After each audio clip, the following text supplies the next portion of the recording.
The strongest memory she had was of the smell of freshly baked bread. It was an aroma that filled her childhood home, a beacon of comfort and warmth that transcended the chaos of the world outside.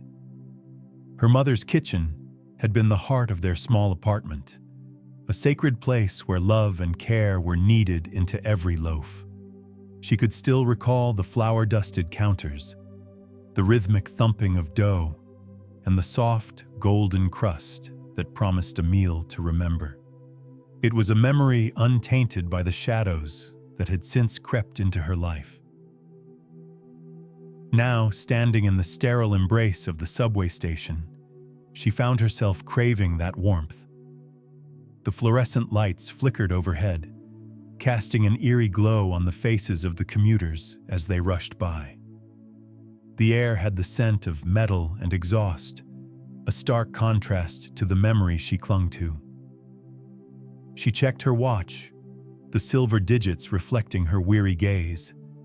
It was a simple timepiece, a relic of a life before the whispers of destiny had found her. It read 11:11, a number that had been following her for days. She had read about its significance, about how it was a sign from the universe, a gentle nudge that she was on the right path. But she wasn't so sure anymore. Her phone buzzed in her pocket, a jolting reminder of the present. She pulled it out, expecting a text from her best friend, but instead found a notification from a number she didn't recognize. "You are the chosen one," it read, in a bold, unwavering font. She stared at the message, her heart racing, her fingers trembling. It was the third such message she'd received that week, each one appearing at precisely the same time. The first had been dismissed as a prank, the second a coincidence, but now she was starting to wonder. The train pulled into the station, its metallic screech piercing the silence of her thoughts. She stepped on board, the doors closing with a finality that seemed to echo through her very soul. As the train jerked into motion, she took a seat, her eyes scanning the car. No one paid her any mind, lost as they were in their own worlds of podcasts and scrolling screens. Yet she couldn't shake the feeling that she was being watched. The whispers had turned into a roar, and she knew she couldn't ignore them much longer. Her divine awakening was calling, but the path ahead was shrouded in doubt and mystery. The next day, she decided to visit an old bookstore that had been recommended to her by a stranger. It was tucked away in a corner of the city, a place where the cobblestone streets whispered secrets of the past. The scent of aged paper and dust filled her nose as she stepped inside, the bell above the door jingling a welcome. The owner, a wise old man with spectacles perched on the end of his nose, greeted her with a knowing smile. "You're looking for answers," he said, his voice a warm, gentle rumble. He handed her a book titled The Language of the Universe, and she felt a strange pull toward it, as if the very pages held the key to unlocking the riddle of her existence. As she read, she discovered that the signs she had been receiving were not random occurrences, but a deliberate pattern, a cosmic breadcrumb trail leading her to her true purpose. Each number, each synchronicity, each vivid dream was a stepping stone on her journey to enlightenment. Her heart swelled with a mix of excitement and fear. Was she truly the chosen one? The weight of such a title was not something to be taken lightly.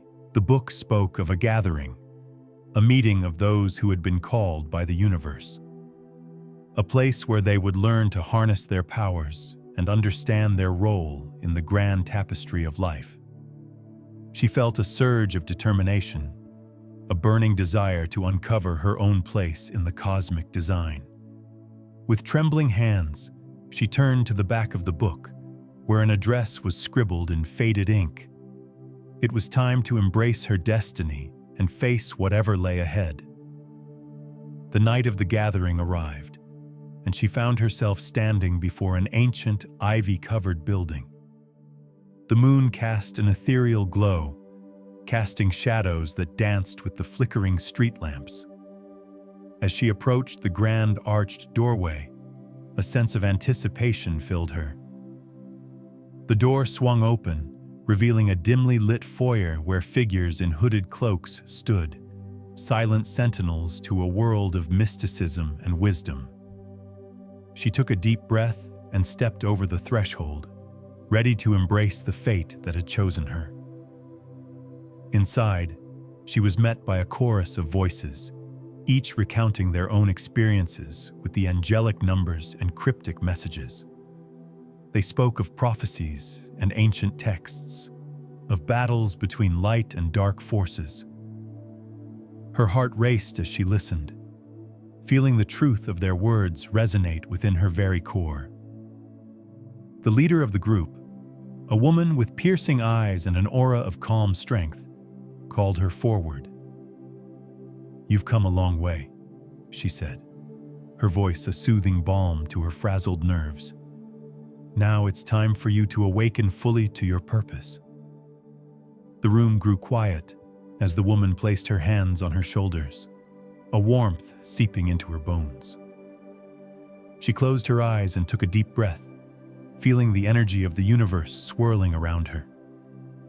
And then, it was as if a veil lifted, revealing the world in a new light. Images flooded her mind, visions of a destiny that stretched out before her like a grand, uncharted path. She saw battles and triumphs, moments of doubt and moments of pure, unbridled power. The woman's voice grew louder in her ears, guiding her through the storm of thoughts and emotions. "You are not alone," she said, her words echoing through the chambers of her mind. "Together we are the chosen ones. We are the guardians of the light, the ones who stand against the shadows. Embrace your power, and together we will change the course of humanity." The room spun as the voices grew louder, a symphony of encouragement and wisdom. The burden she had felt lifted, replaced by a newfound sense of belonging. As the cacophony reached a crescendo, she opened her eyes to find the group surrounding her, their faces illuminated by the soft, pulsing light that filled the chamber. They were all looking at her, their expressions a mix of awe and welcome. With a deep breath, she stepped forward, ready to accept her role as one of the chosen. The journey ahead was fraught with peril, but she knew she was ready. For the first time in what felt like an eternity, she felt alive, connected to a force far greater than herself. The woman in charge spoke again, her voice a powerful beacon in the chaos.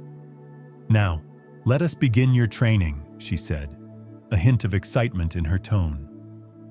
"For there is much to learn, and little time before the forces of darkness seek to extinguish the light."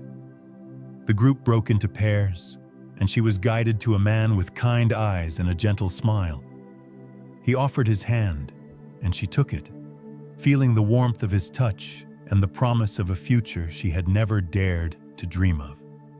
Together they embarked on the first steps of her new path, her heart racing with excitement and her mind brimming with questions. But amidst the whirlwind of her newfound destiny, she couldn't help but think back to her mother's kitchen, the smell of fresh bread, a comforting reminder of her roots. The universe had chosen her, but she knew that the love and strength she had gained from her past would be her greatest weapon in the battles to come.